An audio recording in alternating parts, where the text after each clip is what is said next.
আমরা শিলিগুড়িতে বসেছিলাম আলিপুরদুয়ার, কোচবিহার, কালিম্পং, দার্জিলিং, জলপাইগুড়িকে নিয়ে। পরে আমরা দুর্গাপুরে বসেছিলাম বাঁকুড়া, পুরুলিয়া, পূর্ব পশ্চিম বর্ধমানকে নিয়ে। আজকে এখানে আমরা নদিয়া, উত্তর চব্বিশ পরগনা এবং হুগলিকে নিয়ে বসেছিলাম। অনুরূপ মিটিং আমাদের মালদাতে হবে, মালদা, মুর্শিদাবাদ, উত্তর এবং দক্ষিণ দিনাজপুরকে নিয়ে। অনুরূপ মিটিং আমাদের কোলাঘাটে হবে, পূর্ব পশ্চিম মেদিনীপুর, ঝাড়গ্রাম এবং হাওড়াকে নিয়ে। আমরা মূলত যেটা জোর দিয়েছি, শর্ট টার্মে নির্বাচিত এমএলএদের সঙ্গে প্রশাসনের সমন্বয়। একটা নতুন ব্যবস্থা চালু হয়েছে, যেখানে শাসকের আইন নয়, আইনের শাসন। নতুন একটা বিশ্বের সর্ববৃহৎ রাজনৈতিক দল, যে দল নেশন ফার্স্ট মন্ত্রে বিশ্বাসী, তারা জনতা জনার্দনের আশীর্বাদ নিয়ে ক্ষমতা পেয়েছে। নতুন ব্যক্তিরা এমএলএ হয়েছেন, মন্ত্রী হয়েছেন, মুখ্যমন্ত্রী হয়েছেন। আমাদের ভিশন কি, আমরা কি চাইছি, কেমনভাবে রাজ্য চালাতে চাইছি, আমাদের সংকল্পপত্র কি, এটা প্রথমেই অ্যাডমিনিস্ট্রেশনের সর্বস্তরে পৌঁছে যাওয়া দরকার। সেই উদ্দেশ্য নিয়েই আমরা কিন্তু এই পরিক্রমাগুলো করছি। আপনারা এর আগে মিটিংগুলোতে দেখেছেন কত কোটি কোটি টাকা খরচ করা হয়েছে। এই কলকাতা থেকে কল্যাণী আসতে 1 ঘন্টা লাগে এখন জাতীয় সড়কের যুগে। সেখানেও হেলিকপ্টার ব্যবহার করা হয়েছে। এখানে কত রকমের খাওয়ারের ব্যবস্থা, নিশ্চয়ই সারাদিন আছে, দুপুরবেলা একটু খাওয়ার দিতে হবে। এখানে কত গাড়ির মেলা, এখানে অফিসাররা গাড়ি শেয়ার করে এসেছেন। রাস্তা বন্ধ, 3 দিন ধরে দক্ষযজ্ঞ, 3 কোটি 4 কোটি টাকা করে এর আগে খরচ হয়েছে। আমরা এইগুলো আপনারা দেখছেন যে সাইলেন্টলি, চুপচাপ, যেটুকু ন্যূনতম না করলে নয়, সেই ব্যবস্থার মধ্য দিয়ে এই সরকার জনগণের কল্যাণ করতে চায়, নিজেদের বৈভব ক্ষমতা দেখাতে চায় না। সেই জন্যই আমরা করছি। মিটিং খুব ফ্রুটফুল হচ্ছে। আমরা এত ডাক পাইনি 5 বছর। আমি প্রথম দিন থেকেই বলেছিলাম প্রশাসনিক মিটিংয়ে আমরা সব এমএলএদের ডাকব, আর বিশেষ বিশেষ এমপিদের ডাকব। আজকে বিশেষ বিশেষ এমপিদের মধ্যে বারাসাতের এমপিকে আমরা বিশেষভাবে ডেকেছিলাম, এসছেন উনি। আর আমাদের দলের এমপিদের আমরা ডাকছি সব জায়গায়, কারণ আমাদের এমপিদেরকে বিডিওরা পর্যন্ত, ওসিরা পর্যন্ত তাদের ফোন ধরতেন না। এই সিস্টেম তো ঠিক না। আমরা এখানে বলেছি আইপিএস আইএসরা জানেন একটা পাবলিক রিপ্রেজেন্টেটিভকে কিভাবে রেসপেক্ট দিতে হয়। মহারাষ্ট্র সরকার করেছে যে কোনো নির্বাচিত প্রতিনিধিকে যদি অনার না দেন, কীভাবে অনার দেবেন সেটাও স্টেট ক্যাডার এবং ন্যাশনাল ক্যাডারে বলা আছে। এগুলো আমরা এখানে করেছি, বলেছি। এবং আজকে এখানে বসিরহাটের অনেক অপোজিশনের এমএলএরাও যুক্ত হয়েছিলেন, তাদের মধ্যে একজনকে বলার সুযোগও আমরা দিয়েছি।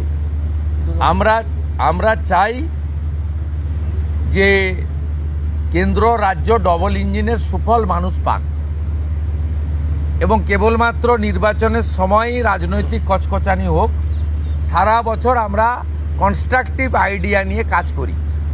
আপনাদের মাধ্যমে মাননীয় প্রধানমন্ত্রীর 12 বছর সম্পূর্ণ হয়েছে।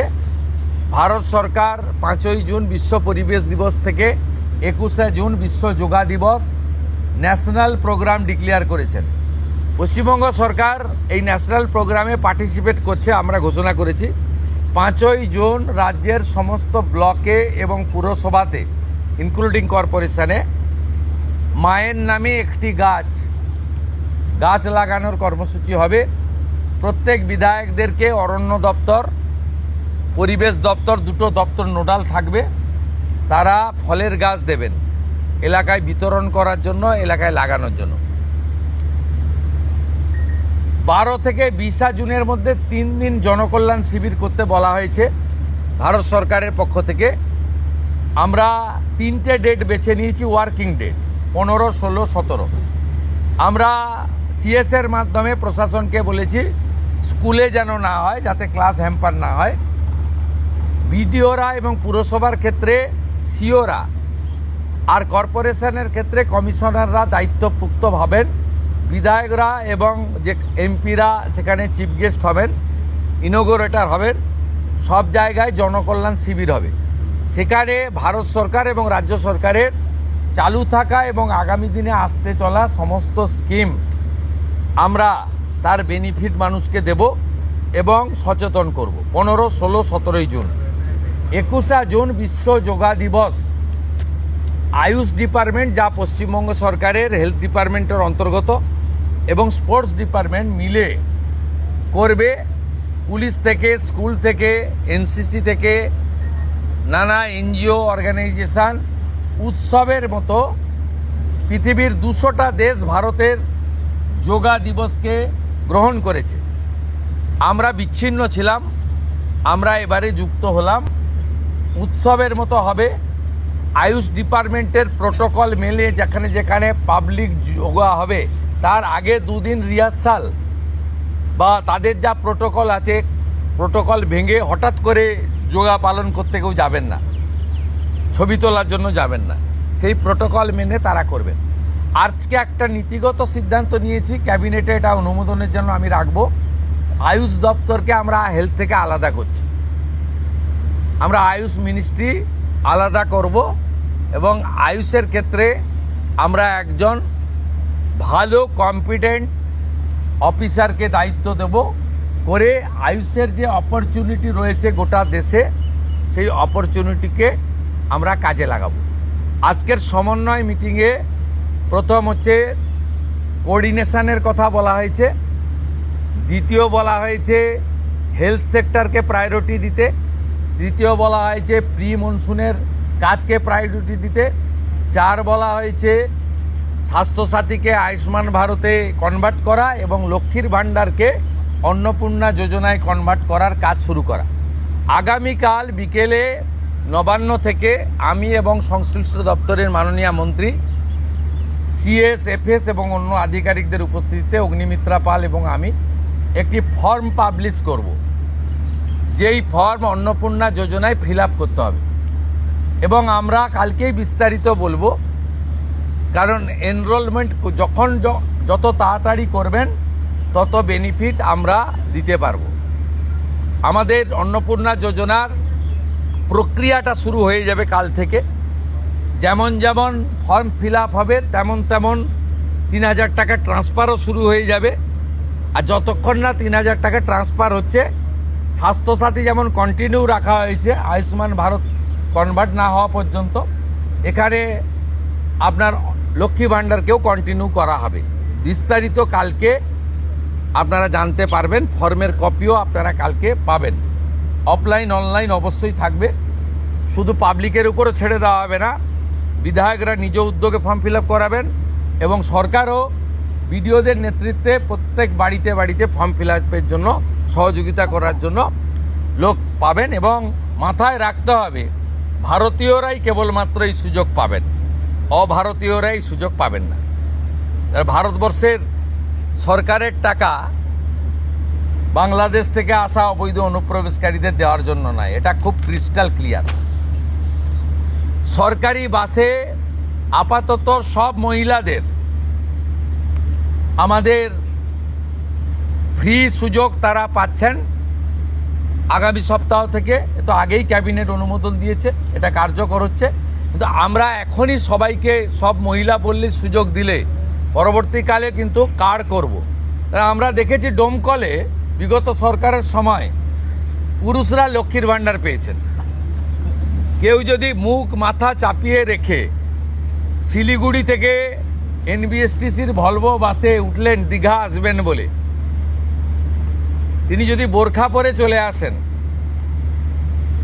তাহলে তাকে পুরুষ না মহিলা দেখার কোনো মেকানিজম বাসের ড্রাইভার কন্ট্রাক্টরের নেই। আপাতত চালু করলেও পরে আমরা মহিলাদের জন্য আলাদা ফ্রি কার্ড করে দেওয়ার ব্যবস্থা করব। আমরা প্রাথমিকভাবে আলোচনা করেছি এবং এটা আমরা কার্যকর করতে চলেছি। আমাদের মা ক্যান্টিন রয়েছে, সেই ক্যান্টিনগুলোতে 367টা, তাই তো অ্যাপ্রক্স 400-র কাছাকাছি সংখ্যা আপাতত এই থাকছে। সেখানে আমরা 2 দিন করে মাছ খাওয়াবো সপ্তাহে। দুদিন করে মাছ খাওয়াবো, 5 টাকাতেই খাওয়াবো। এই কাজগুলো আমরা করছি। বাকি অন্যান্য বিষয়গুলো আছে, হবে। আমরা কয়েকটা প্রোগ্রাম পেয়েছি। সেটা হলো আগামী 30 তারিখে কেন্দ্রীয় আরবান এবং পাওয়ার মিনিস্টার আসছেন, অগ্নিমিত্রা পাল মহোদয়। তার প্রোগ্রাম পুরো অ্যাসিস্ট করছেন। আমিও একটা সময় নিশ্চয়ই কাটসিমিট করব। 4 তারিখে শিপিং মিনিস্টার আসছেন, শিপিং রিলেটেড মিটিং হবে। 6 তারিখে মাননীয় রেলমন্ত্রী আসছেন।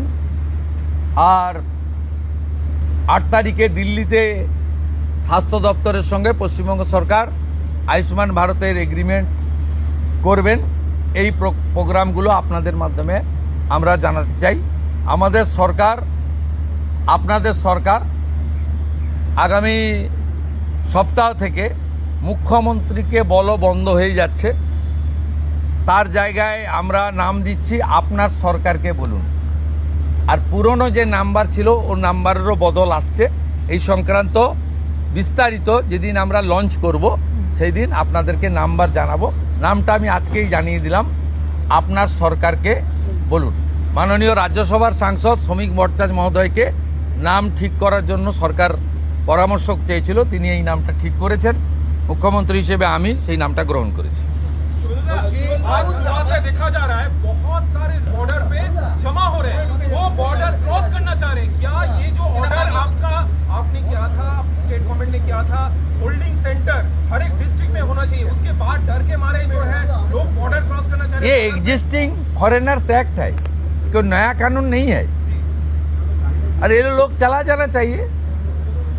और उनका बांग्लादेशी जो नागरिक है उनका लेने का जिम्मेदार तो है उनका। तो जब हम लोग यहाँ से बोल रहा था तो अब वहाँ से उनका जो स्पोक्स पर्सन है, मैं देखा था सोशल मीडिया में और यूट्यूब में आया, जो उन्होंने बताया जो बांग्लादेशी है वो तो हम लोग ले लेगा।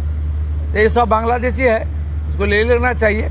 लेकिन ये लोग को, पुलिस को हम लोग बता दिया जेल में भेजने का जरूरत नहीं है। देश के रुपया में खाना खाएगा, कपड़ा देगा, मेडिसिन देगा। एक दामाद है ये लोग। जल्दी जल्दी भागो, जल्दी जल्दी भागो, नहीं तो जो करना है सरकार करेगा।